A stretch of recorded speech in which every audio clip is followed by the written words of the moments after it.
Study with concept के इस study platform पर आपका बहुत बहुत स्वागत है और साथ ही स्वागत है हमारे इस महासीरीज में। तो दोस्तों, जैसा कि हमारे द्वारा एक महासीरीज चलाई जा रही है और इसी महासीरीज की श्रृंखला में आज हमने स्टार्ट किया है एनसीईआरटी। एनसीईआरटी की हमने ज्योग्राफी एनसीईआरटी की 6, 7, 8 इन तीनों की एनसीईआरटी ख़त्म कर दी है। आज हम स्टार्ट करते हैं ज्योग्राफी की एनसीईआरटी 9th को, जिसका फर्स्ट चैप्टर है भारत का आकार और स्थिति। ये फर्स्ट चैप्टर का नाम है दोस्तों। अब इसको स्टार्ट करते हैं।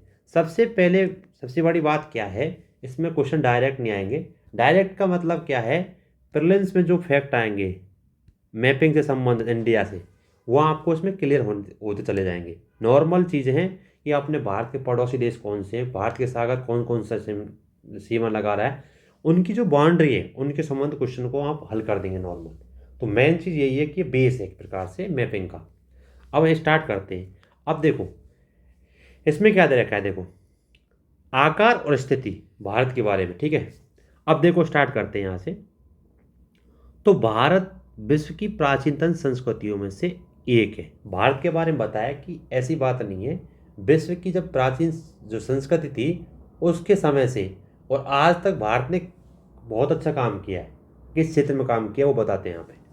पिछले 5 दशकों में भारत ने सामाजिक आर्थिक रूप से बहुमुखी उन्नति प्राप्त की है।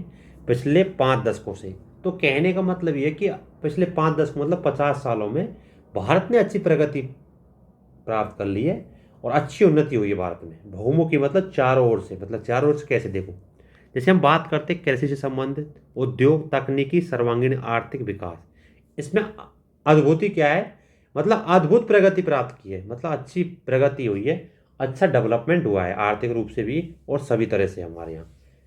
अब बात करते हैं आगे की। तो विश्व का जो है, भारत विश्व के इतिहास में महत्वपूर्ण भूमिका शुरुआत से ही अपना योगदान देता आ रहा है। ये तो आपको पता है, अरब से लेकर हमने जो यूनान और जितने भी यूनानी आए उन तक हमने जो ज्ञान का जो प्रसार किया, जीरो का आविष्कार किया, जो भी जितने भी आविष्कार है वो भारत में हुए थे, भारत की वजह से हुए थे। अगर भारत में नहीं हुए तो बाहर से लोग पढ़ के यूनान वगैरह गए गए बाद में और उन्होंने वो आविष्कार कर दिए। तो कहने का मतलब है यहाँ की बात नहीं है, ये अब की बात नहीं है दोस्तों, ये विश्व की जो इतिहास है उसमें महत्वपूर्ण भूमिका रही है भारत की। अब ये पहले की बात बताए। अब बात करते हैं भारत की स्थिति। आखिर भारत की स्थिति क्या है, आखिर भारत बसा कैसे है। कहने का मतलब है कि भारत की स्थिति क्या है विश्व में। अब देखो, तो भारत क्या है, एक विशाल देश है, बिल्कुल सही बात है। यह उत्तरी गोलार्ध में स्थित है। अब देखो आपको ये कन्फ्यूजन होगा कि उत्तरी गोलार्ध और दक्षिणी गोलार्ध होता क्या है। तो देखो ये मैप दे रखा है विश्व का, ठीक है, इसमें भारत का भी है मैप। अब देखो उत्तरी गोलार्ध और दक्षिणी गोलार्ध में विभाजित करने के लिए हमने क्या किया, जो 0 डिग्री है विषुवत रेखा, इससे क्या है 2 पार्ट बने पृथ्वी के। ये ऊपर वाला पार्ट है, ये तो उत्तरी गोलार्ध है, उत्तर की दिशा में, इसलिए उत्तर की ऊपर की ओर है। और ये वाला क्या है, ये दक्षिणी गोलार्ध है। कौन सा दोस्तों, ये नीचे का एरिया जो है ऑस्ट्रेलिया वाला, ये क्या है, दक्षिणी गोलार्ध है। अब भारत को देखो, आप भारत देखो 0 डिग्री ये वाली रेखा है, इससे ऊपर है, ऊपर है, इसका मतलब ये हो गया कि उत्तरी गोलार्ध में भारत स्थित है। अब यही चीज़ तो बताया इसमें कि भारत क्या है, उत्तरी गोलार्ध में स्थित है, ठीक है। और ये दे भी रखा है चित्र 1 में, देखें आप, तो चित्र 1.1 में देख रहे हैं, तो यही बात सही है, बिल्कुल सही है। आपको ये बता दी मैंने उत्तरी गोलार्ध और दक्षिणी गोलार्ध वाला। अब देखो इसका मुख्य भूभाग, जो इसका भाग है भारत का, वो मुख्य भाग 8 डिग्री 4 मिनट उत्तर से और 37 डिग्री 6 उत्तर अक्षांश। अब देखो आप यहाँ पे देखो विस्तार, देखो जो स्थिति है भारत की अक्षांश रूप में, कितनी 8 डिग्री 4 मिनट से और 37 डिग्री 6 मिनट नॉर्थ की ओर। ये तो क्या है, अक्षांश स्थिति। आगे देखते हैं, और 68 डिग्री 7 मिनट पूरब से 97 डिग्री 25 पूरब देशांतर। अब क्या है, ये तो अक्षांश स्थिति थी। अब बात करते हैं हम दोस्तों देशांतर स्थिति। देशांतर में 68 डिग्री 7 मिनट पूरब से और 97 डिग्री 25 मिनट पूरब की ओर है। तो ये तो क्या देशांतर विस्तार हो गए, ठीक है। अक्षांशीय और देशांतर विस्तार बता दिया आपको। अब ये आगे आगे काम आएंगे कि अक्षांश स्थिति किस प्रकार क्या क्या प्रभावित करती है, मतलब कैसे प्रभावित करती है, जो ये बताएंगे हमको आपको कि किस प्रकार एक अक्षांश से कितना मतलब टाइम में फर्क पड़ जाता है।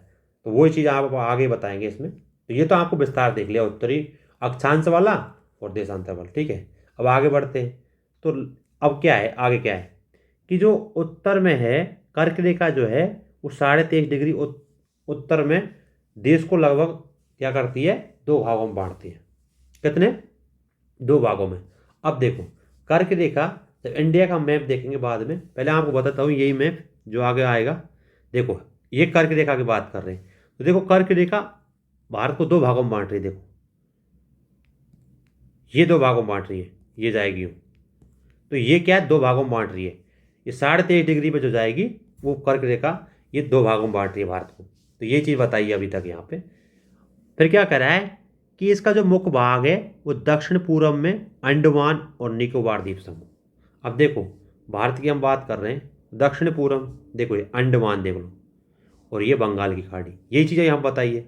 आप देख लो इसमें ये चीज़ बताइए, देखो कि दक्षिण पूर्व में अंडमान निकोबार द्वीप समूह और बंगाल खाड़ी है, और दक्षिणी पश्चिम में लक्षद्वीप और अरब सागर। आप देखो ये दक्षिण है, ये वाला दक्षिण है और ये पश्चिम है, तो देखो ये अरब सागर और ये देखो लक्षद्वीप।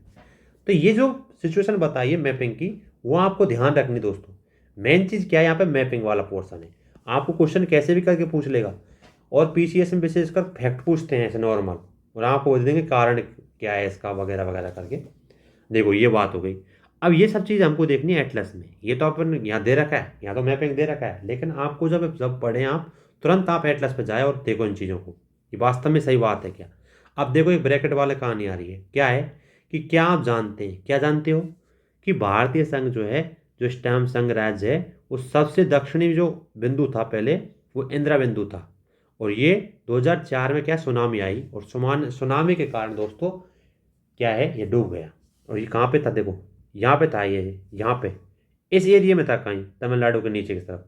तो ये क्या है अब डूब गया, लेकिन ये पहले क्या सबसे क्या था, दक्षिणतम बिंदु था ये। मतलब कहने का मतलब ये है दक्षिण की जो जितनी लास्ट सीमा थी वो इंदिरा बिंदु पर खत्म होती थी। तो ये चीज़ बताइए, ये तो स्थिति बता दी भारत की। अब आकार की बात करते हैं कि आकार के मतलब है कि इसका क्षेत्रफल कितना है और विश्व के कितने मतलब कितना बड़ा है, विश्व में कितना भाग है इसका, ठीक है। तो अब देखो भारत के भूभाग का कुल क्षेत्रफल कितना है, लगभग 32.8। तो ये क्या है, ये क्षेत्रफल आ गया किसका, इंडिया का। आपसे क्वेश्चन पूछ ले क्षेत्रफल कितना है तो 32.8 लाख वर्ग किलोमीटर, ठीक है। ये आपको फैक्ट दे रखा है, इसमें कुछ अलग से लिखने की जरूरत नहीं है। देखो क्षेत्रफल कितना है, 32.8 लाख किलोमीटर वर्ग किलोमीटर।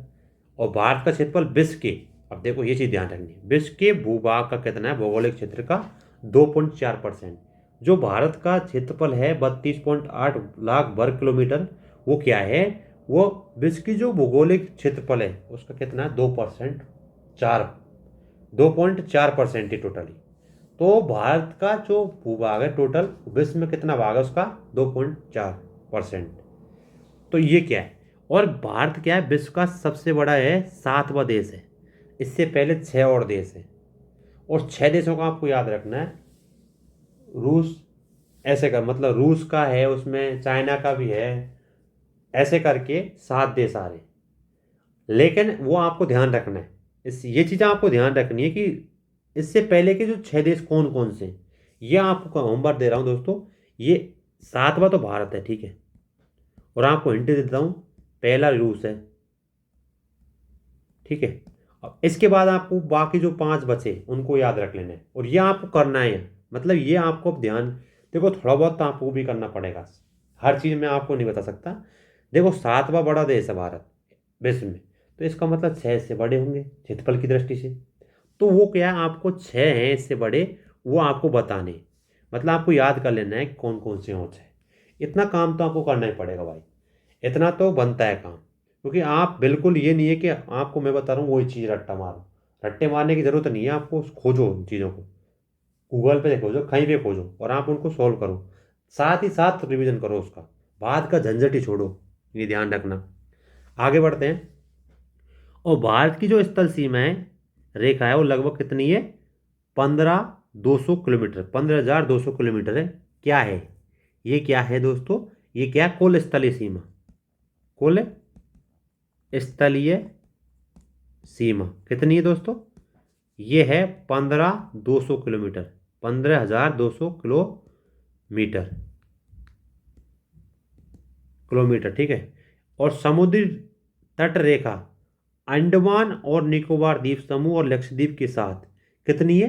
7516.6 किलोमीटर। ये क्या है दोस्तों? ये क्या है? सागरीय तट से। वो तो क्या थी? स्थलीय सीमा, और ये सागरीय तट से, ये वाली सागरीय तट से। तो ये चीज़ भी ध्यान रखनी है आपको कि स्थलीय सीमा कौन सी होती है, सागरीय सीमा कितनी है, ये चीज़ भी ध्यान रखनी है। छोटी छोटी मिस्टेक, गलती नहीं होनी चाहिए आपसे। ये छोटे छोटे फैक्ट ही काम आएंगे आगे आपको। देखो ये चीज़ आगे बात, ये तो क्या है? ये है दोस्तों, ये तो है, ये तट रेखा के, सागरीय जो तट रेखा है उसकी उसकी सीमा की लंबाई है 75.75 16.6, सॉरी दोस्तों। तो ये तो क्या है? ये तट रेखा से और वो स्थलीय रेखा से। तो ये चीज़ भी ध्यान रखनी है, स्थलीय वाली और तट वाली, इनमें अंतर है। तो ये भी चीज़ ध्यान रखनी है आपको। आगे बढ़ते हैं। आगे क्या दे रखा है कि भारत के उत्तर पश्चिम में, उत्तर और उत्तर पूर्वी सीमा में नवीन पर्वत है। कौन से? बलद पर्वत है। देखो उत्तर की बात कर रहे हैं, उत्तर पश्चिम की, देखो जैसे ये बात कर रहे हैं तो उत्तर तो ये हो गया, क्या हो गया? ये तो हो गया उत्तर, ठीक है। अब पश्चिम, पश्चिम का मतलब तो ये हो गया। तो ये जो इधर का एरिया है, पाकिस्तान वाला एरिया, अफगानिस्तान वाला थोड़ा बहुत एरिया, इसमें क्या है? बलद पर्वत है, ये तो आपको पता है। तो वही चीज़ बताइए इसमें, ठीक है। और फिर आगे बता रखा है कि दक्षिण का भाग जो है, दक्षिण का भूभाग जो है उत्तर में चौड़ा है और 22 डिग्री उत्तरी अक्षांश में हिंद महासागर की ओर सकरा है। ये थोड़ी सी उनकी लोकेशन बता दे थोड़ा सा कि उतना सकरा है, वहाँ पे थोड़ा चौड़ा है, जो है महासागर की बात कर रहे हैं फिर। और पश्चिम में अरब सागर और पूरब में बंगाल खाड़ी है। देखो पश्चिम में तो अरब सागर हो गया और पूरब में बंगाल खाड़ी, यही तो बताया है इसमें बस। अब आगे बढ़ते हैं और आगे देखते हैं हम। तो इसमें दे रखा है 1.3 में, देखिए 1.3 का मतलब यहाँ पे यही मैप की बात कर रहा है। 1.3 वाला मैप है ये, इसकी बात कर रहा है दोस्तों। ये कह रहा है, क्या कह रहा है आगे देखो, कि अक्षांश और देशांतर का विस्तार लगभग 30 डिग्री है, परंतु फिर भी पूर्व पश्चिम का विस्तार उत्तर दक्षिण के विस्तार की अपेक्षा कम प्रतीत होता है। होने को तो इसका जो विस्तार है, जो पूर्व पश्चिम का विस्तार है, वो उत्तर दक्षिण का विस्तार है की अपेक्षा कम प्रतीत होता है, लेकिन ये ज़्यादा है, लेकिन दिखता ऐसा है कि कम है। जैसे हम बात करते हैं, देखो दोस्तों क्या बात करते हैं कि गुजरात से अरुणाचल प्रदेश की स्थलीय स्थानीय समय 2 घंटे का अंतर है। अभी मैं बात कर रहा था आपको क्या, कि देशांतर और अक्षांश का महत्व है। अभी यहीं पता पड़ेगा आपको कैसे। जैसे ये देखो, ये हम बात करते हैं, देखो अरुणाचल यहाँ तो है गुजरात, ठीक है, और यहाँ अरुणाचल प्रदेश है। तो इन दोनों के बीच में जो है ना समय का अंतर 2 घंटे का है। अब ये 2 घंटे का समय का अंतर होता क्यों है, ये चीज़ आपको बताऊंगा। देखो अब देखो ये दे भी रखा है इसमें कि अतः 82.5 डिग्री मतलब पूर्व देशांतर रेखा का भारत की मानक यामुयोत्तर रेखा माना जाता है, जो कि उत्तर प्रदेश के मिर्जा से निकलती है। मिर्जापुर कोई जगह है उत्तर प्रदेश का, वहाँ से निकलती है ये वाला 82.5 डिग्री है। तो यहाँ पे उत्तर प्रदेश का कौन सा है? सॉरी दोस्तों, यहाँ पे क्या है? ये क्या है? यही बताया कि मिर्ज़ापुर से निकलते, ठीक है। और अक्षांश का प्रभाव दक्षिण से उत्तर की ओर दिन और रात की अवधि पर पड़ता है। अब देखो एक चीज़ बताता हूँ आपको, जैसे अक्षांश का प्रभाव पड़ेगा, तो देखो अक्षांश का प्रभाव पड़ेगा ना, वो पड़ेगा उत्तर से और दक्षिण के बीच में, दोनों के बीच में क्या है? दिन और रात का अंतर, ठीक है। और देशांतर का जो अंतर है ना, वो टाइम का अंतर पड़ेगा, और देशांतर की वजह से ये टाइम अंतर 2 घंटे वाला, यही बात कह रहा हूँ मैं। अक्षांश से तो क्या पड़ता है? दिन और रात का अवधि का फर्क पड़ता है। और देशांतर से क्या पड़ता है?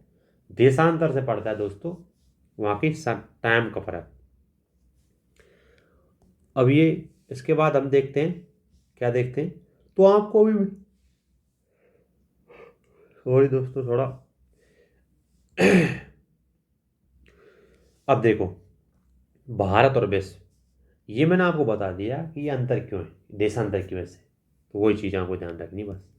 इसमें नॉर्मल आपको देख लेना है चीज़ों को, इसमें कुछ नहीं है, छोटा सा चैप्टर है, बस आपको थोड़ा बहुत छोटे छोटे शॉर्ट नोट्स बना लेने, बस ख़त्म करना है चीज़ों को, ठीक है।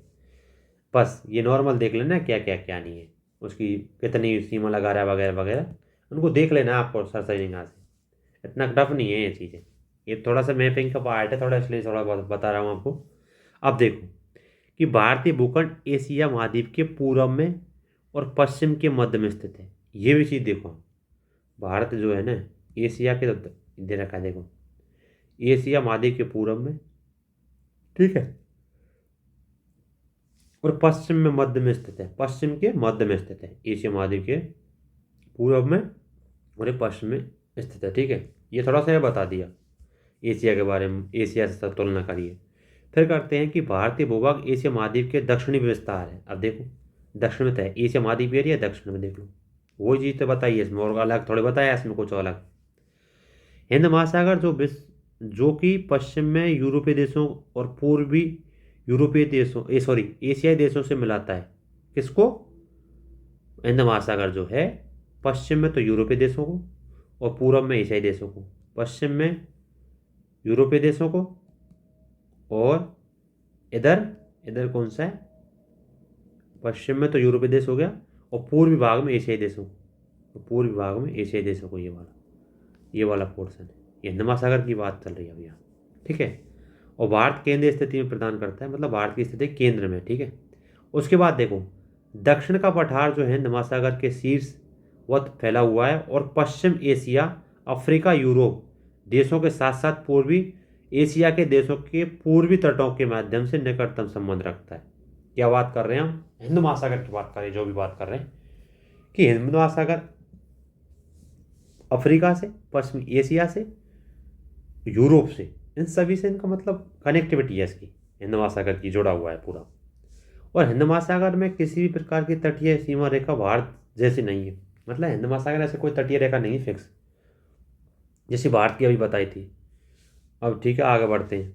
क्या आप जानते हो? अब देखो क्या आप जानते हैं, ऐसे ब्रैकेट में जो चीज़ें देख रही होती है ना उसको आप ध्यान से पूरा पढ़िए दोस्तों, क्योंकि कई बार क्वेश्चन पूछे गए इनसे प्रीलिम्स में। कि सन 1869 में स्वेज नहर खोलने के लिए भारत और यूरोप के बीच जो दूरी थी कितनी कम हुई? 7,000 किलोमीटर कम हुई। तो ये बात बता रहा है कि किस प्रकार एक नहर बनाने से या नहर को खोलने से जो दूरी है, जो दूरी ज़्यादा तय करनी होती है वो कम, टाइम भी बचता है और दूरी भी कम होती है उससे तय। यही बताया। अब देखो मैं अभी बात कर रहा था आपको विश्व के 6 भारत से बड़े जो देश हैं क्षेत्रफल की दृष्टि से वो कौन कौन से, देखो अब देखो आपके सामने यही आ गया। देखो पहला रूस है, दूसरा कनाडा है, तीसरा संयुक्त राज्य अमेरिका है, चौथा चाइना है, पांचवा ब्राज़ील और छठा ऑस्ट्रेलिया, 7वां भारत है। तो वो देखो क्रम आ गया। तो वही चीज़ है। अब इसमें क्या है, डायग्राम में चीज़ें दे रखी है तो आपको तुरंत ध्यान रख लेनी है। देखो मैंने आपको बताया था अभी थोड़ी देर पहले और वही चीज़ आपसे यहाँ पूछ ली, ठीक है। अब ये मैप दे दिया, मैप बहुत अच्छा है। मैप अच्छा था सेंस, मतलब इसमें क्या है बहुत सब चीज़ दे रखी है, जैसे श्रीलंका और सागर, बंगाल खाड़ी, हिंद महासागर, लक्षद्वीप, फिर ये दे रखा है इसकी उत्तर से इधर दक्षिण से दोनों। देखो ये देखो दक्षिण उत्तर और दक्षिण की ओर कितनी है, 32-14 किलोमीटर, इधर 29-33 किलोमीटर। तो ये भी दे रखा है आपको। फिर इधर दे रखा है देखो चाइना पड़ रहा है, नेपाल पड़ रहा है, भूटान की सीमा कौन कौन से लग रही है। फिर देखो ये देखो बांग्लादेश पड़ रहा है, इधर देखो पाकिस्तान, इधर मतलब सब चीज़ दे रखी है इस मैप में। मैप को ध्यान रखना। अब ये जो मैप है अंतर्राष्ट्रीय व्यापार वाला मैप, अब देखो आगे बढ़ते हैं। अभी तक हमने चीज़ देखी है, क्या क्या देखी है, बता भी दिया स्थिति कौन सी है, भारत स्थिति क्या है, मतलब भारत का आकार क्या है, अभी तक हमने ये चीज़ देखी है। अब आगे बढ़ते हैं और देखो भारत विश्व के देशों के साथ संपर्क जो था युगों से पुराना है, भारत का आज का नहीं है। समुद्रों से जो जलमार्ग था भारत का प्राचीन काल से ही है, समुद्र से जो जुड़ाव था भारत का। और अन्य विश्व की अन्य जगहों से जो है वो भारत का पहले से जुड़ाव है, आज की बात नहीं। भारत यूनानी काल से ही चल रहा है भारत का, जो अरब के लोग भी आए थे यहाँ पे, तो सब तरह से भारत क्या है पहले से ही वो कनेक्ट हो रहा है, ऐसे कनेक्ट है। ऐसी बात नहीं कि आज ये, तो समुद्री जलमार्ग की अपेक्षा पहले की बात कर रहे हैं। फिर कर रहे हैं कि उत्तरी पर्वत के दर्रों में अनेक यात्री प्राचीन काल में आए थे। ये नॉर्मल चीज़ें बता रहे हैं किस प्रकार हिमालय में लोग आए, फिर किस प्रकार समुद्रों से लोगों का आवागमन हुआ, किस प्रकार ब्रिटिश काल में भारत में लोगों को जो मतलब एक प्रकार से व्यापार था, कह सकते हैं हम कि जो समुद्री व्यापार था वो बहुत अच्छा था। तो वही चीज़ बताया इसमें बस। और ये चीज़ फिर ये बता दी कि प्राचीन समय में विचार और वस्तुओं का आदान प्रदान होता रहता था। और भारत क्या है, भारत का पश्चिमी, मध्य एवं पूर्वी जो एशिया है और दक्षिणी एशिया है, पड़ोसी देशों के साथ क्या अद्भुत संपर्क भी रहा है। कैसे? भारत का देखो ये वाला एरिया, ये सब मतलब भारत का क्या है, अच्छे संबंध थे सबसे। ठीक है। फिर बात करते हैं हम, इसी प्रकार उपनिषदों में विचार किए, पर रामायण में पंचतंत्र की कहानियों भी बताया गया है। ये दशमलव प्रणाली आदि संसार के विभिन्न भागों में पहुंचाई थी भारत ने। भारत की बदौलत है सब कुछ, मैंने आपको पहले ही बताया था ये चीज़ें। उसके बाद बात करते हैं कि भारत में जब अंग्रेज आए तो यहाँ पर मसाले, मलमल आदि कपड़े व्यापार होते थे। भारत भारत से विभिन्न देशों में पहुंचाए जाते थे, व्यापार किया जाता था। तो वो चीज़ है समुद्री मार्ग के द्वारा। अब ये नॉर्मल चीज़ बता दी इसमें। ठीक है। अब बात करते हैं हम भारत के पड़ोसी देश। सबसे महत्वपूर्ण बात यही है, भारत के पड़ोसी देश कौन कौन से, और उनकी जो सीमाएं कौन कौन से राज्यों से लग रही, और कौन कौन से राज्यों की वजह से, और वहाँ पे कौन कौन से डिस्प्यूट भी हुए हैं। जैसे हम बात करते हैं इस एरिया को, देखो जैसे ये वाला है चाइना वाला, अरुणाचल प्रदेश में, यहाँ हमेशा तनाव रहता है। जैसे अभी हम देख रहे थे यहाँ पे तवांग वाला एरिया, अभी हुई थी झंझट, यहाँ पे झड़प हुई थी सेना की दोनों तरफ से। तो वही चीज़ है, तो वो भी चीज़ ध्यान रखनी है साथ में साथ। ठीक है। तो भारत का दक्षिणी एशिया में जो महत्वपूर्ण स्थान है, दक्षिण एशिया में भारत का बिल्कुल महत्वपूर्ण स्थान है, तो आपको पता है भारत के 29 राज्य और 7 केंद्र शासित प्रदेश है। ये तो जब किताब बुक छपी थी जब थे, लेकिन वर्तमान में स्थिति क्या है कि 28 तो राज्य, ठीक है, और 8 क्या है, केंद्र शासित प्रदेश, जिसे हम यूटी कहते हैं, यूनिटरी टेरिटरी, सॉरी। तो अब 28 और 8 है, 28 राज्य स्टेट है और 8 यूटी है। ठीक है। ये ध्यान रखना है आपको, ये तो पुराना डाटा दे रखा है इसमें, और नॉर्मल से क्वेश्चन कर दिए इसमें। ठीक है। आगे देखते हैं हम भारत की भूमि की जो सीमाएं, उत्तर पश्चिम में पाकिस्तान और अफगानिस्तान के साथ, उत्तर में चीन और तिब्बत और नेपाल भूटान के साथ, पूरब में म्यांमार और बांग्लादेश के साथ। अब आपको मैप में बताता हूँ, देखो ये देख लो, म्यांमार है, और यहाँ देखो ये बांग्लादेश है, ये भूटान है, ये नेपाल है, पाकिस्तान है, ये अफगानिस्तान है, ये श्रीलंका है। ऐसे करके भारत की जो सीमा लग रही है, और ये चाइना है। ऐसे करके भारत की सीमा लग रही है, उनके बारे में बताया। फिर इसके बाद बताया कि सन 1947 से पूर्व भारत में 2 प्रकार के राज्य थे, पहला प्रांत थे, दूसरी रियासत थी। अच्छा, ये बात कर रहे हैं हम आज़ादी से पहले की बात कर रहे हैं दोस्तों, आज़ादी से पहले की बात कर रहे हैं कि किस प्रकार भारत में उस टाइम क्या 2 प्रकार के राज्य हुआ करते थे। एक होता था राज्य और एक होता था रियासत। रियासत राज्यों के मतलब राजाओं के उनका नेतृत्व करता था, जो कि प्रांत जो होते थे इसमें ब्रिटिश सरकार के लोग रहते थे, वही उनमें शासन करते थे। और रियासत थे और वायसराय द्वारा नियुक्त किए गई अंग्रेजी संधियों के स्वार शासन करते थे। मतलब ये भी रियासतों का जो शासन था स्थानीय शासकों द्वारा पैतृकता के आधार पर था, मतलब पिता और फिर उसका बेटा उत्तराधिकार के रूप में। तो ये भी दोनों शासन होते थे ना, ये क्या है, वायसराय के द्वारा ही होते थे, उन पर वायसराय का कंट्रोल होता था खूब खास। वही चीज़ बताइए। और फिर बताया पैतृकता के आधार पर थे, अंग्रेजी शासकों की प्रभुता मानकर ये स्वायत्त स्वीकार करते थे।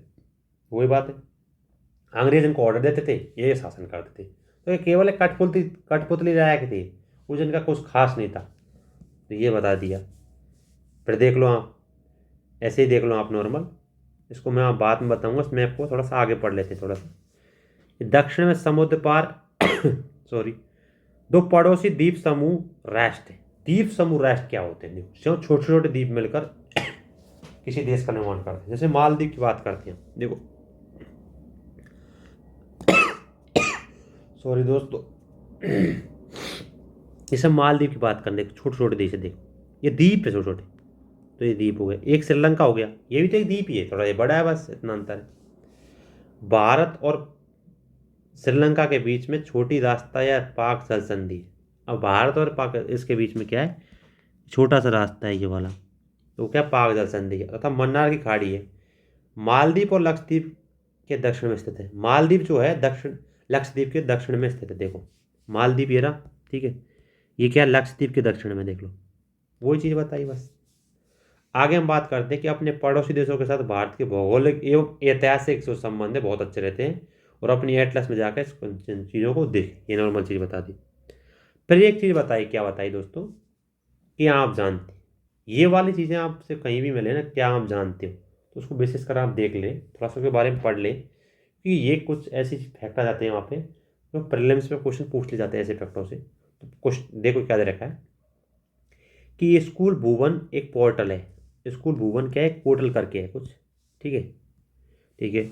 जो भारत की प्राकृतिक संसाधनों और पर्यावरण एवं सतत विकास में उनकी भी जो भूमिका है, उनको छात्रों को क्या करता है, जागरूकता करता है। किसके प्रति? एक तो करता है प्राकृतिक संसाधनों के प्रति, एक करता है पर्यावरण के प्रति और सतत विकास के प्रति, कि छात्रों को जागरूकता बताता है, मतलब इनके बारे में छात्रों को बताता है। कौन सा पोर्टल? स्कूल भुवन पोर्टल करके है। ये क्या जागरूकता बढ़ाता है छात्रों में। ठीक है। मानचित्र आधारित शिक्षा प्रदान करता है। इसके साथ ही मानचित्र आधारित प्रदान करता है क्या, शिक्षा, ये मानचित्र के द्वारा बताया जाता है इसके। ठीक है। यह एनसीईआरटी पाठ्यक्रम के आधार पर जो भुवन है, भुवन, ये एनसीईआरटी इसरो की एक क्या पहल है। और आप माध्यमिक स्तर पर संबंधित भारत के विभिन्न मानचित्रों के देख सकते हैं इसके द्वारा। ठीक है। ये पोर्टल करके देखो, ये दे रखा पोर्टल का पूरा वो। तो इसमें क्या है, छात्रों को क्या करता है, जागरूक करता है। किस किस के प्रति? प्राकृतिक संसाधनों के प्रति, पर्यावरण के प्रति, सतत विकास के प्रति, ये सभी के प्रति। आगे बढ़ते दोस्तों, देखो अब ये खत्म हो गया पूरा चैप्टर, लेकिन अब देखो मैप में नाम बाद में लास्ट में जो रखा है। अब देखो मैप, देखो ये पूरा मैप देख लो आप नॉर्मल। अब देखो कहाँ क्या क्या है, देखो इधर देख श्रीलंका है, इधर लक्षद्वीप, इधर अरब सागर है, इधर क्या है, बंगाल खाड़ी है, इधर क्या है, अंडमान निकोबार द्वीप समूह, इधर देख लो पाकिस्तान है, ये क्या है, थोड़ी बहुत अफगानिस्तान से लग रही है, ये नेपाल है, ये चाइना है, ये म्यांमार है, कहाँ पे म्यांमार, ये बांग्लादेश है, ये भूटान है। तो ऐसे करके आपको नॉर्मल चीज़ें देख लेनी है। और ये थोड़ा सा अब क्या है, ये चेंज हो गया, ये क्या है, अब लद्दाख बन गया है। ठीक है, पहले लद्दाख नहीं था, ये पहले का चैप्टर वो है, थोड़ा पुराना मानचित्र। तो अब ये क्या है, लद्दाख बन चुका है। और अब ना 28 तो स्टेट हो चुके हैं, और जो 8 है यूटी, केंद्र शासित प्रदेश हो चुके हैं। तो 28 राज्य, ठीक है, और 8 जो है केंद्र शासित प्रदेश हो चुके हैं अब वर्तमान में। ये चीज़ भी ध्यान रखनी है, आपसे क्वेश्चन पूछ लिए गलती से पीसीएस में भी, तो इस चीज़ों का भी ध्यान रखना। वर्तमान में क्या है कि जम्मू कश्मीर अब कोई राज्य नहीं था, ये अब यूटी बन चुका है, यूनाइटेड टेरिटरी। ठीक है। तो दोस्तों ये अब हमने यहाँ तक ही पढ़ा है।